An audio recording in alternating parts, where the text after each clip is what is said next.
Bunaqa ham qattiq bo'ladimi ekan bu balon? Yirtamiz desa yirtilmayapti. Nima bo'lsa bo'ldi, balonni emas, narxlarni yirtib tashlaymiz akalar. Apolovkalar narxi sinib parcha-parcha bo'lib ketdi. Bu yerda 27 santimetrdan boshlanib 1 metrgacha apolovkalar bor ekan.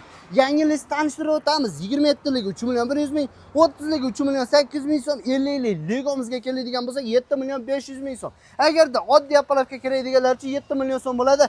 Legoni 60ligi 9 million 400 ming so'm, sekin-sekin holatiga qarab narxlari o'zgarib boraveradi. Menga eski listdan, konteyner listdan kerakdiganlar uchun 80ligi 8 million 100 ming so'm, 70ligi 7 million 300 ming so'm, Legosiga keladigan bo'lsak 60ligi 7,5 million so'm, 50ligi 5-6 million 900 ming so'm bo'ladi. Bundan tashqari sisma uchun apolovkalarda ham eng arzon narxlarda xarid qilishlari mumkin.